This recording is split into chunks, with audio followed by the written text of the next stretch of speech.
the Elon. I mean, before we talk about macro markets, the Elon interview from last night. What did you have any thoughts on that? I mean, that was pretty interesting, right? I mean, I thought there was good questions. I thought the interviewer did a good job keeping things going, keeping Elon from. Sometimes Elon can go on and ramble for like 5 minutes on a question and give the same answer we've heard in other interviews almost for 5 minutes. But I think she did a good job of kind of progressing forward on new topics to try to cover a lot of things in the half hour. What did you think, man? Yeah. I thought Joanna Stern, I think it was, she did a really, really good job with the interview. I agree. And it's one of the rare instances when, I, as someone with 5 kids and number 6 on the way, can feel like I'm doing something for the greater good instead of just being like a weird Catholic guy. So Yeah. it was kind of funny to hear him talk about the importance of having lots of children to fight population collapse. But Yeah, there, that was a there were big. all sorts of Yeah. interesting tidbits. I think his views on kind of government were, there was a good chunk of the interview that was spent on that, and I think he had some pretty interesting thoughts on that. I mean, basically just saying we need to retire a lot of the regulations and get rid of some red tape. He had, I would say, something of like a libertarian mindset, but not like an extreme version of it. So Yeah. it was just interesting hearing what he said. What was your kind of takeaway or any interesting nuggets you took from Yeah. that? A couple nuggets. I mean, he seemed more frustrated about the current political environment in the U.S. in particular than I've seen him in the past. He's at times he's always everyone's frustrated with politics at times, obviously, but he just seemed to kind of harp on it a little more so than I've seen in the past. So, it's something he's thinking about more. And I thought it was really interesting that he's sort of daring politicians to take the EV rebates away from the bill. Like I feel like he's like, delete the bill. It's kind of like the way I think of it is like, you ever write one of those like really long emails to someone for work or whatever? It's like a long email and you write it carefully, you spend a lot of time, and then you think about it. And you're like, I'll just wait a little bit. Then you think about it, and then you end up just deleting it. You're like, I'm not going to even send it. But you spent like hours putting it together or something. I've done that a few times, and it sucks. But I feel like that's what he thinks the government should be doing. And on this bill is just kind of take it out off the table. I mean, he's really concerned about the government spending, of course, and that's always been an issue as far back as I can remember with politics. But I mean, I guess it's just increasingly becoming a bigger issue, right? Yeah, I mean, it's, kind of taking that analogy, in the government's hands, it's kind of like there are, a group of, individuals who are employed to write your emails.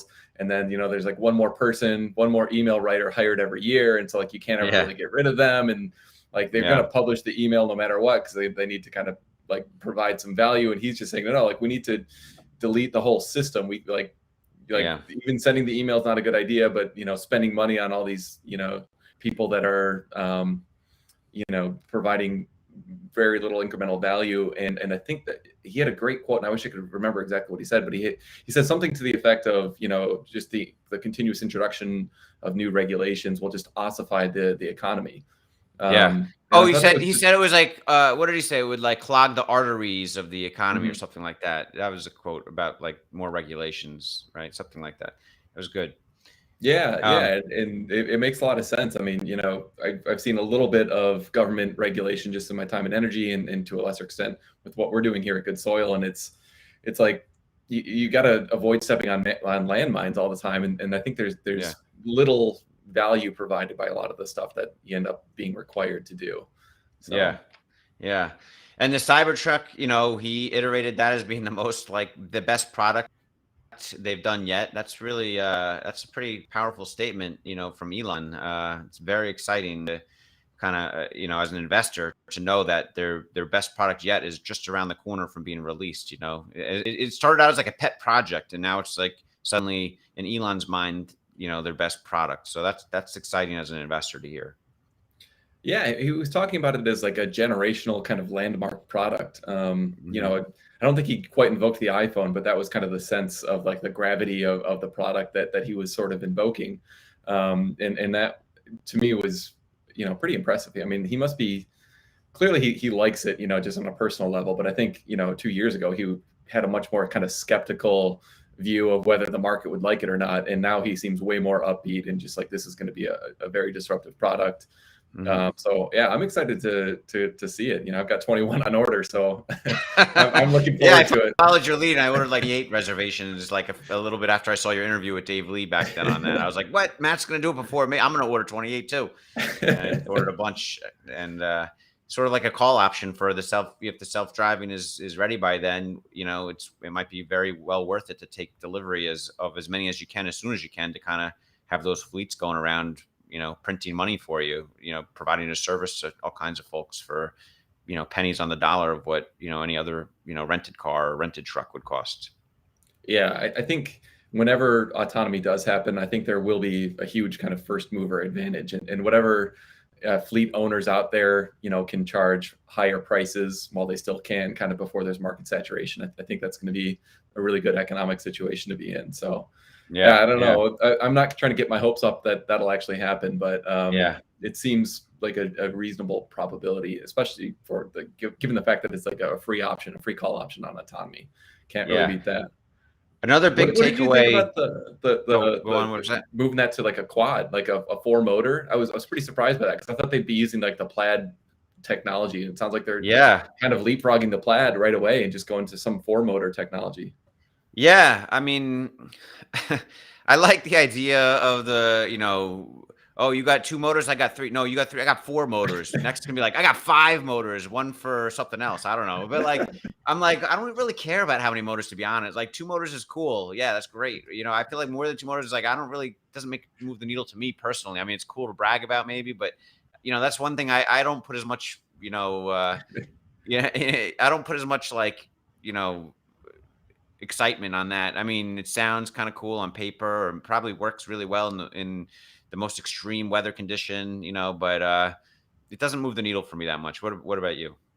Yeah, I mean it's kind of like the whole razor blade industry where it was like like the Gillette Mach-E came out and then it's like, oh no, the Schick Quattro's got four blades, Yeah. and then there was like, I think there was like a 5 or 6 blade version that came out Yeah. eventually, and it's like, Oh guys, my god. like, you don't need all these blades. Like, it's just kind of like Yeah. a bizarre marketing technique. The one thing that Yeah. I do think could be interesting though, would be like the tank turn. That was something that Rivian had that Yeah. apparently has Be been very neat. difficult. I don't know if they really figured that out, but with four motors, you could theoretically do that. The So that could crab be walk or something. whatever. Yeah. Crab walk, and presumably you could get slightly better traction control if you can kind of Hmm. get each one of those wheels spinning at just kind of the right amount to maximize the traction. So I mean, there could be some small benefits there, but I agree with you. Like on the whole, you're looking at what your plaid Model S does. Like, I don't think Yeah. adding an extra motor to like shave a quarter second off that, or a tenth of a second, is going to really move the needle. But No. Yeah. there may be some small kind of performance, improvements there. Yeah. Yeah, I agree. But I thought another big takeaway from the discussion was when they asked about Tesla Bot, and Elon, reiterated its seriousness, obviously, and I think rightly so. It should be a bigger part of the conversation of Tesla's future value. So he said he's very confident that Tesla will get it right. It's just a matter of time, and whether that's in 1 or 2 years or 4 or 5 years, I think he's very confident that they will have a very well functioning Tesla bot that can, do human labor. And to me, that's the real future of Tesla right there. I mean, that's the next iteration of value by Tesla to get it to, multi trillion market cap potential. Like with the current suite of products and technology, yeah, maybe they can get to, maybe they can double or triple or quadruple from here potentially. But for them to really get to like if they ever want to get to like 10 trillion market cap plus, I think they need this Tesla bot to really be revolutionary, which I think it would be and will be. And I'm excited to learn more about that as time goes on. Yeah, it's funny because so many people still don't really give Tesla credit for that. But if you listen carefully to what Elon says about it, he's thinking of it in like a very kind of product centric way. He's saying, like, we've got this suite of autonomy capabilities that we've already built out, and there's just different applications that we could use it for. So we can build the bot, and we'll need to. You can just hear the gears clicking. He's like, we'll need some actuators and some custom Yeah. sensors. He's Yeah. like building the product in his mind as he's Here he speaking. And knows so like what it's going to take. Yeah. he's like he's so in the details on this already. That's not like he's not pumping it. He's not saying like, oh, it's gonna displace all the jobs, and like we'll provide Yeah. more value, and it's gonna like make the stock go to the Yeah. moon. Like he's not saying any of that stuff. He's really focusing on the details on how they will execute on this product, and that's what I like to hear. Yeah, I do too. I mean, any long-term I mean, so many of us have made money in the recent past with Tesla's rise and such. But if you're intending to hold it long term, which I hope most of us are, then the Tesla bot is the number one thing in my mind to keep an eye on. That's the thing that the market is not priced in whatsoever, has no idea how to price it in. And that's the real information advantage any long-term, retail investor can have on Tesla, is understanding what the market is not capable of pricing in at this time. So the Tesla bot to me is the main thing to focus on. And I retweeted some guy not long ago who's like a, Tesla bot fanatic, and he does his own bot designs and stuff. And he's already doing like images of like what he thinks the Tesla bot might look like. And I think we'll see more of that in the next couple of years. I think you'll see, just like you have all kinds of Tesla energy specialists, you have full self-driving specialists on Tesla tweeting things. You follow people just for their full self-driving analysis. I think in a couple of year or two, we'll have Tesla bot specialists, and you'll be following a group of people just who are focused on the Tesla bot capabilities. So, it's better to understand early that type of stuff, then you can use it to your advantage over time, maybe. But yeah, I'm excited about the Tesla bot. I can't stop talking about it sometimes. I'm probably more excited about autonomy in the near term. I mean, thinking about the implications. I mean, he even yesterday in the interview, he said something to the effect of, this will be solving autonomy will be like one of the most dramatic changes to like human civilization ever. He said something like that, and like that may sound a little flippant or like exaggerated, but I think if you really take a look at all the labor that would free up from people, just like spending time on the road, like that's oh yeah, drastic. In that's fact, the most like near driving term down thing. the cost. So yeah, that'll change things first. The Tesla bots after that. Yeah, but yeah. the autonomy, I think a lot of us are already kind of starting to figure out, and yeah, I think we all are excited it's about on that. the And but I it's would right. argue Yeah. it's not really in the stock yet, like Yeah, autonomy. I it's mean, not in the maybe stock there's yet. like a A little 10 bit or here and there. 25% probability of them succeeding on that. That's kind of baked Yeah. in. But if ARK they Invest can and a few solve others are that, pricing in a little bit of autonomy, but yeah, it's not mhm. baked in by most of Wall Street yet into the stock. So that's what makes me so excited, though, is that you've got like this near term 2 to 3 year kind of major catalyst for with autonomy, let alone Yeah. just kind of continued execution on Yeah. operations, and then right on the back of that, you'll have Tesla bot coming on, you'll have Tesla energy strengthening, you'll have all these other kind of applications Yeah. and projects. Once the autonomy, I was on the Dave Lee's channel Sunday night and talking, and I was thinking, I think Tesla's going to be the stock of all time, not just of our generation. It's going to be the stock of all time once the Tesla bot comes out, especially, but even maybe before that with autonomy, like you said, how game changing it's going to be for the entire transportation industry, and employment of lots of folks too, from truck drivers to taxi drivers, Uber drivers, delivery. Robo kitchens will easily be able to give their food at cost-effective prices to anyone through like a DoorDash, automated services and such or whatever. So I think, yeah, it's a huge value creation. It's just, I don't see how Tesla's not going to become the stock of all time. I don't see how that's not going to happen at this point. And later this decade, everyone will have accepted that. So yeah, it's exciting.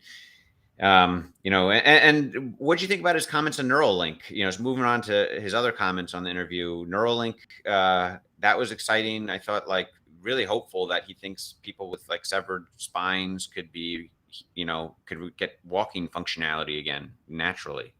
I mean, that seems like he's hopeful. Yeah. I wish I understood this stuff a little bit better. I mean, it sounds to me a little bit like cochlear implants, where the issue is not that your ears aren't capable of hearing. It's really kind of the connection between your ears and your brain. So to me, it kind of makes sense. Granted, I don't have a neuromuscular like background by any stretch, but it does kind of make sense to me that if your kind of wiring in your brain is the issue, and that my understanding is with a lot of spinal cord injuries, that's kind of the case, is just that you can't get the signal from the brain down to the the kind of extremities that you're trying to move, that you could solve that kind of with some sort of hardware implant that could supplement or take over the kind of sending those signals. So Yeah. I mean, it's crazy to think that's even possible, and potentially, Yeah. going in And how humans does next year. Elon even put all this stuff together? From rockets to like Tesla to batteries, like autonomy, full self-driving, neural networks to now like freaking human biology. Like, what the heck? Like, how does he understand all this stuff to this level of degree? Like, this is such an incredible thing. Like, I don't, it's just really, it dumbfounds me. Like, how does one person grasp all of these incredibly complex things in such a way that he's able to do things that no one else dreamed as possible? It's really Yeah, incredible. like the crazy, like, so he's like a polymath, right? He's got all these Yeah. areas of expertise, but you think of like most polymaths, like Ben Franklin or whatever, like they kind of had a lot of hobbies that they kind of pursued, but he's like he's creating businesses for each one of these and driving results and kind of sticking with them and putting in the work to like simultaneously launch all these different things. So I mean, it's just absolutely incredible that one person has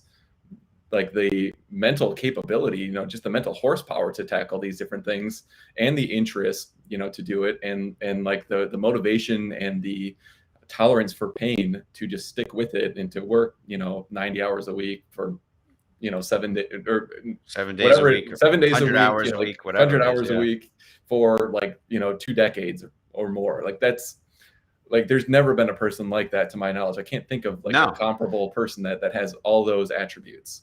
And I think what's most underappreciated about it is he's not just like a polymath, like on all the stuff he's hobbies on, like Ben Franklin, or whatever, but he's also figured out how to be an incredible attractor of talent. Like he's figured out how to Mhm. delegate and marshal those resources unlike anyone else. Like he understands the big picture of how to attract the right talent for each of those things, and then how to delegate and marshal it. He can't do it all himself, obviously, right? He can't even, Yeah. he's doing as much as he can Right. himself, but he's got to figure out how to, allocate the resources or allocate the human capital in the right way and attract the best human capital at the same time. And he's figured that out, as well as anyone. That's arguably one of the hardest things in my mind. Like I've done well at my previous jobs and to a point where they made me like managers. And that's like the hardest thing is to like try to manage people. Like, I don't know, but Elon Yeah. seems to figure that out and do it incredibly efficiently. Some people hate him, I guess, that work for him, but maybe those people just don't fit for his businesses and he gets rid of them quickly, or whatever. He just knows how to marshal the resources better than anyone else Mhm. as well. That's like a whole nother polymath category in a way. Yeah. Yeah, Yeah. and the funny thing is, like, I don't think you can be as successful as he is, or as Jeff Bezos is, and not like have some people have like hate you or have strong opinions about you. Like that's just going to come with the territory. But it's kind of surprising to me that he is as humble as he is, and just like I wouldn't say normal, but he's like not as much of a jerk as you'd think that he might be, or like they were talking about his sense of humor last night on this interview, and like Hmm. he still remains in touch with his humanity, kind of Hmm. despite all this stuff that he's accomplished, and that's that's another just kind of remarkable component that like that doesn't necessarily need to be a part of the mix, but it still is. So makes me Yeah. like him Yeah. even more. And the last thing on the talk last night before we kind of go into our general macro market, outline of stuff is I thought he was expressed some concern about Starship, like some serious Yeah. concern, and that's the most concern I've heard him express, verbal. I think he put out a tweet not long ago about like concern about the Raptor engines, but for him to talk, vocally on an interview about his concern with Starship, it seems like it's a really tough problem, and he sort of has his doubts, and it's normal to have doubts. He's very honest about this stuff, but he's had doubts about Tesla in the beginning, or even landing rockets in the beginning. He accomplished all that stuff, so it doesn't mean he's not going to accomplish it.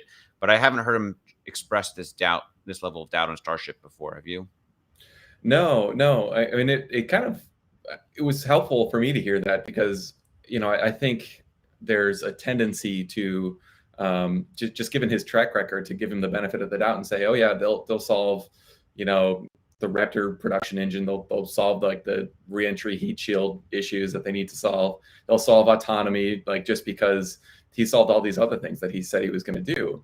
But hearing him talk about just how difficult these problems are is I think a really good just reminder that it's not a given that any problem he tackles will be solved, especially not on the time frame that he initially promised. So I thought that was a good just kind of reminder. We can't give him like 100% execution, just like make it a foregone conclusion that they'll execute. I think it's important for us to kind of like stay up to date on the details and soberly evaluate what are the issues that they have right now, and are any of them kind of fatal to the program.